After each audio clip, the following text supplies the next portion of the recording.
Good day everyone. In this video, we will talk about the nanotechnology. What really is the nanotechnology?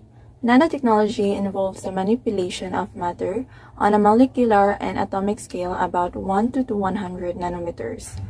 Nanoscience and nanotechnology can be used across any fields such as chemistry, biology, material science, and engineering. The term nano was coined in 1974 by Norio Taniguchi, a professor at Tokyo University of Science, describing his work on semiconductor processes such as thin film deposition and ion beam milling on order of nanometer. It was in 1981 that modern nanotechnology began, with the development of the scanning tunneling microscope that allows the observation of individual atoms. Physicist Richard Feynman is known as the father of modern nanotechnology. The prefix nano is a unit of measurement of length. It is a Greek prefix meaning dwarf. Aside of the advantages of technology in the modern era, scientists today discovered the practice of nanotechnology even before this term was introduced. First, in ancient Egyptians.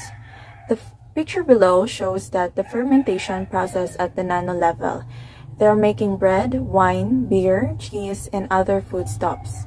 Ancient Rome, 4th century.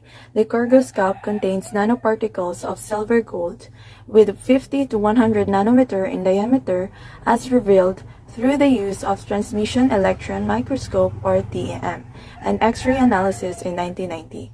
It is a British heritage with unusual optical properties. It changes colors depending on the lighting conditions. It appears green in the direct light and red if illuminated from within. Middle Ages, the stained glass windows of the late medieval church. These windows contain silver and gold. Their fusion in the glass produced luminous red and yellow colors. 9th to 17th century. Glowing, glittering luster ceramic glazer, used in the Islamic world and later in Europe. The glazes contain silver or copper or other particles. 16th century. Renaissance pottery, created by Italians and employing nanoparticles. 1857 colloidal suspensions of ruby and gold. Studied by Michael Faraday, he demonstrated the color solution produced by gold nanoparticles under certain lighting conditions. Damascus saber blades, cemented nanowires, and carbon nanotubes, produced and used to provide strength, keen edge, resilience, and the ability to hold. The nanotechnology of the modern era. In 9th to 17th century, nanotechnology has progressed since the early of Feynman until invention of a new type of microscope in 1981 that enables the viewing of nanoparticles. First, scanning tunneling microscope or STM. In 1981, a new type of microscope invented at IBM Zurich Research Laboratory by physicists Gerd Bennig and Heinrich Roher. 1983, STM image of silicon. The first STM image of silicon 7 by 7 reconstructed surface of silicon atoms was published. In 1985, the very stable forms of ethane discovered by Robert Krill, Harold Grotel, and Richard Smalley, Fullerness or buckyballs.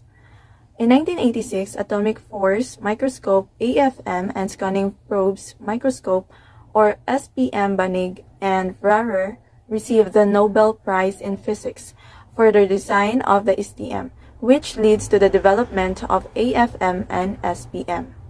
1990, IBM logo. Dan Igler and IBM in Almaden and his colleagues used SIM to manipulate 35 individual xenon atoms of a nickel surface and form the letters of IBM. In 1991, hollow graphite tubes or carbon nanotubes were observed using transmission electron microscope. Their strength and flexibility were useful for many nanotechnology applications as field emitters, energy storage materials, catalysis, and molecular electronic components. Carbon dots or C dots 2004, accidentally discovered by XU, These are a new class of carbon nanomaterials with a size below 10 nanometer when they purify single-walled carbon nanotubes. Nanotechnology in the Philippines. With the promising benefits offered by nanotechnology, the Nanotech Lab, NanoLab, which is one of the few nanotechnology research labs in the Philippines, was opened to the public on July 1, 2015. NanoLab is a project of Department of Science and Technology, Industrial Technology Development Institute, DOST, ITDI that provides R&D opportunities and technical services to local industries through world-class equipment and devices. DOST News 2015. Let's take a look at the nanotech facilities and equipment in the Philippines. Industrial Technology Development Institute, DOST, ITDI, what facilities and equipment for nanotechnology researchers do we have in the Philippines? A scanning electron microscope is a type of electron microscope that produces images of a sample by scanning the surface with a focused beam of electrons. Transmission electron microscopes. Them are microscopes that use a particle beam of electrons to visualize specimens and generate a highly magnified image. TEMs can magnify objects up to 2 million times in order to get a better idea of just how small that is. Think of how small a cell is. Atomic force microscope. The atomic force microscope is widely used in materials science and has found many applications in biological sciences but has been limited in use in vision science. Molecular beam. Epitaxy is a process in which thin single crystal layer is deposited on a single crystal substrate using atomic or molecular beams generated in kinesin cells contained in an ultra-high vacuum chamber. X-ray diffraction. The X-ray diffraction is an important method to characterize the structures of crystalline material. It can be used to determine either the lattice parameters, arrangement of individual atoms in a single crystal, or the phase analysis in case of polycrystalline materials and compounds. Raman FTIR, optical emission characterization. FTIR analysis is used to identify and characterize unknown materials like films, solids, powders, or liquids. Identify contamination on or in a material, particles, fibers, powders, or liquid. Nanoparticle. A nanoparticle size analyzer is used to determine the size of individual particles as well as a size distribution range for a given sample. The pharmaceutical industry uses nanoparticle size analyzers because the size and shape of a particle can affect how a medication works in the body. Surface area analyzer.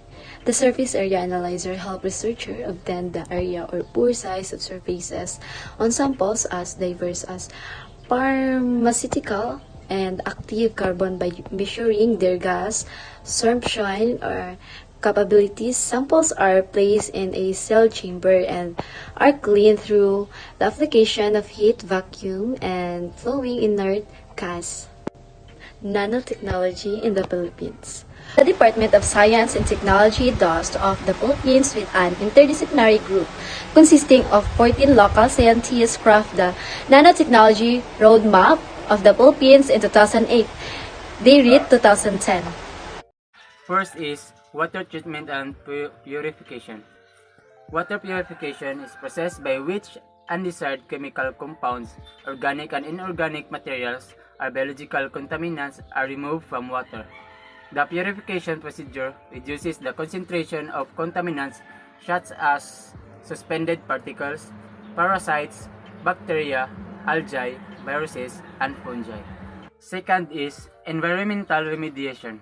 The removal of contaminants or pollutants from the environment, contaminants soil and groundwater or surface water. The third one is green nanocomposites. Materials having eco-friendly attributes that are technically and economically feasible while minimizing the generation of pollution. Next is the nanotechnology issues. First is health issue.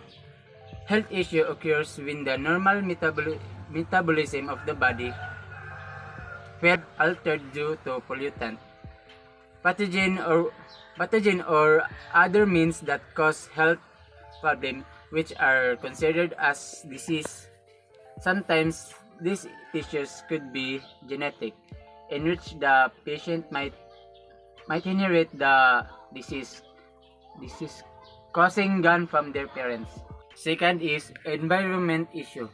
Major current environmental issues may include climate change, pollution, environmental degradation, and resource depletion. The conservation movement lobbies for protection of endangered species and protection of any ecologically valuable natural areas, genetically modified foods, and global warming. Lastly, agriculture issue. Bad weather, crop disease, low prices from middlemen. For smallholder farmers without a safety net, these challenges can quickly turn into catastrophes.